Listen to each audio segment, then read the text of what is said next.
Hey, what's up, universe? It is 4:08 p.m. on Wednesday, May 17th, 2023. I've been crying. I've been crying. And I don't even know why. I don't even know why. I mean, it's like a mix of things, like the whole saying, misery loves company, right? I don't know about you, but kind of when I'm in my shit, other stuff comes up to join it, and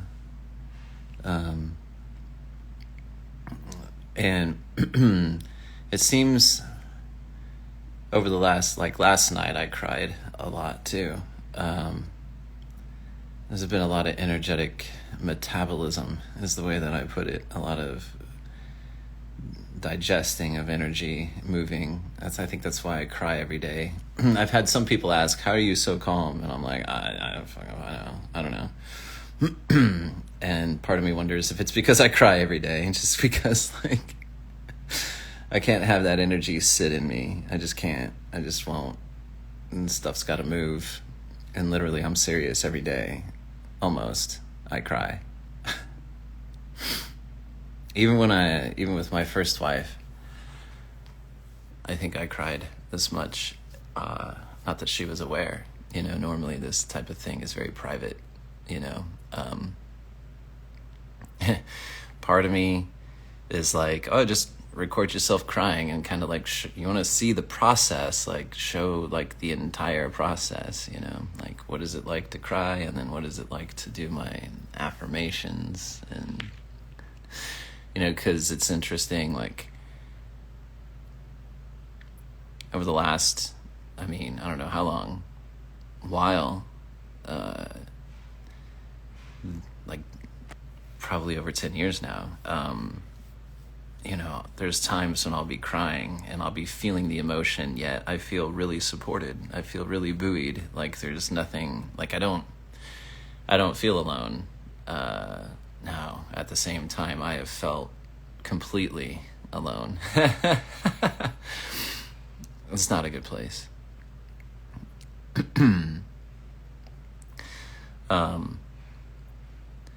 Yeah, just random thoughts, things I want to clarify, about yesterday. Part of the reason I didn't mention this about my mom, but seeing my mom wasn't a big deal yesterday. The thing that struck me is that we didn't hug each other. You know what I mean?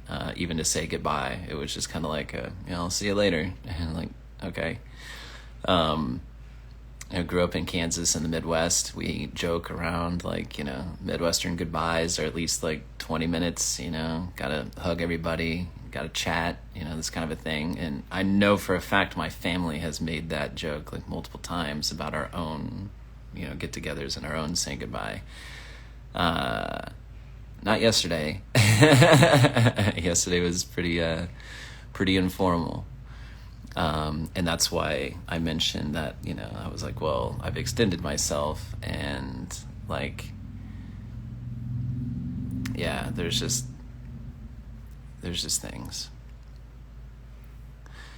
And then yesterday, was it yesterday? Maybe. No, it was the night before. It was Monday evening.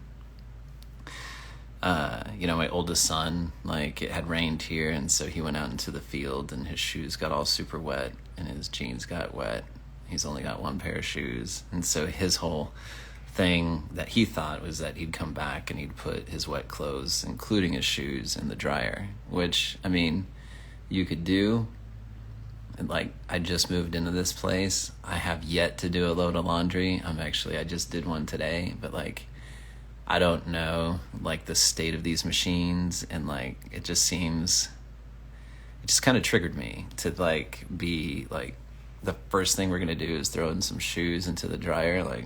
This seems, come on, And so I kind of had that attitude with him, obviously a little bit more punctuated. I didn't, lose my shit, but it was obvious in my body language that I was not...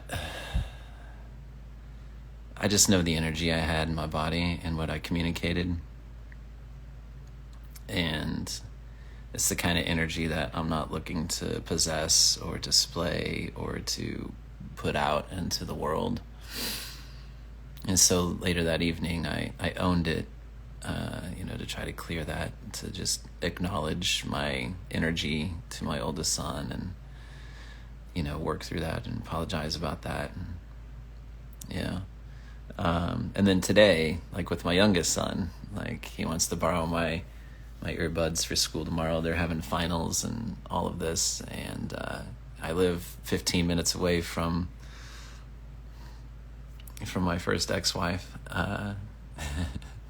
We'll just make it straight. My second ex-wife doesn't even live in town. So like the only ex-wife is the one here in town. Which is my first ex-wife, mother of my kids. And now I live like 15 minutes away from her instead of like just down the street or a couple of minutes away. You know what I mean? So I was like, you want me to go get my earbuds and then drive them out to you and then drive, like, I was like, I don't want to do that, Yet at the same time feeling like compassion, like understanding his ask, his reasoning, and like, kid's 14, he's not always thinking ahead and being considerate, and that kind of thing. And just, I didn't need to hold him accountable the way that I was doing it. I didn't need to have the energy that I had. So I'm just acknowledging that I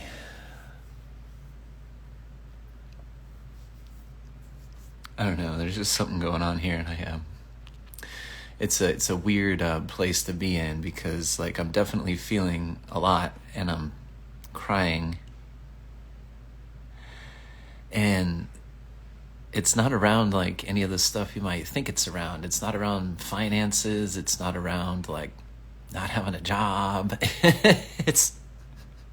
It's not around that kind of stuff. It's way more internal and emotional and around relationships.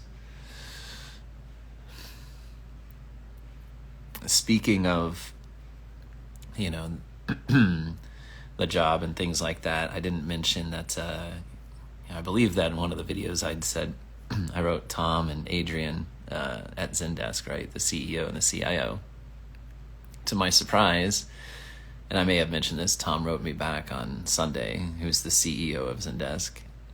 And he admitted, he's like, I don't honestly know the answer to your question. He's like, I'm going to put you in touch with like, our senior vice president of, and I forget the title, but he's an SVP. And Tom provided me his email address. And so I looked him up on LinkedIn, and I was like, right, wrote Tom back, and I said, thank you. I'll reach out to Ben. So I wrote Ben, and I haven't heard back. So that was Monday morning, I think, maybe Monday afternoon. Sometime on Monday, I sent Ben the email. And then yesterday, I did a demo. I created a video of an app that I wrote back in September. It's not released. It's not in the marketplace. It's not on GitHub. It's all totally locally hosted. And the app is a Zendesk app, and it's meant for listing agents and users and being able to download, these reports via CSV, PDF, Excel. Did I mention this already? I feel like I mentioned this. I'm not sure. I sent that video to Drew and Nicole at Zendesk for the community stuff, just to let them know, like, hey, just as an example of like what I'm talking about, and part of the reason I'm curious about like figuring this out is because like things like this will be developed and released. And anyway, I guess what I mean to my whole point in mentioning stuff like that is that I'm putting myself out there in ways to be seen. Another thing that I did today is I went to like a Zoom had a in-person like meet and greet here in Kansas City. So like, hey, come have lunch on us and meet other people in Kansas City that are clients of Zoom or potential clients. And I know Zoom has been working on a Zendesk integration with their call center and is our contact center. Yeah, contact center, I believe is the name of it. And so I was looking to find out more information about that, and didn't necessarily get a whole lot. However, I was able to make some good connections there at Zoom. Asked if they do like a sponsored like developer type of an account, and they said that they do. So I'm going to explore that. So that's fun. As Zendesk also does sponsored accounts. So I've had a developer instance of Zendesk, which is a sponsored instance, which means I don't have to pay for it. It's gifted to me, which I'm super grateful for. I've had that for 2-3 years now. Yeah, and that's like the value of that. The Zendesk's sponsored instance is basically like 10 grand a year. Like that's awesome. I imagine that a sponsored Zoom account would be a decent chunk of change too. Maybe not quite that, but things aren't free. You know what I mean? So I'm grateful for that. So thank you, universe. Yeah, it's just kind of a random update. I thought about doing updates towards the end of the day, so that way I could recap the day and maybe take notes throughout the day of things that I'm like, oh yeah, this is something I wanted to mention. Yeah. So, all right. I did ask Jason, the property manager, about homesteading, because I was, again, like I said, connection, community, this kind of a thing. And I'm like, I talked to, and I'm going to go ahead and say this, Evan is the name of the man that's, and his wife, Christine. I talked to them on Monday, right, about homesteading and, growing in my garden and other types of things. And so I asked Jason, the property manager, today, I was like, hey, can I homestead? Like, what's okay to do on this land, this kind of a thing. And he replied back, and he's like, you have access to the 6 acres up by the house. He's like, but the rest of the property you can't use for like homesteading, and I'm like, okay, well that's a different story. Now 6 acres is obviously a decent chunk of land. That being said, I'd have to explore it. And of course, like, this is me, like, being completely green. I'm not entirely sure. What I'm getting at is I'm not entirely sure that 6 acres would actually work for some of the stuff I had in mind. Maybe it would. I have no idea. I'm so ignorant on this stuff that I can't necessarily speak intelligently about it. So, so that's an update around that. All right, I'm gonna wrap this up for right now. Just random updates. Thank you again for being here, and I do just want to say, I guess, just energetically, like, it's been really weird, like yesterday, and just even when I'm crying, that there's just like this strange feeling of trust. There isn't anxiety. Like, I feel buoyed, supported. I feel good. I feel stable in what would otherwise look and probably feel unstable, primarily around the job and the finances. Like, for some reason, and I don't know why, that feels pretty grounded to me. So I'm like, okay. Okay. So, all right. Thanks again for watching. Thanks for being here. Thank you for being part of this journey. I love you guys. I'll talk to you later.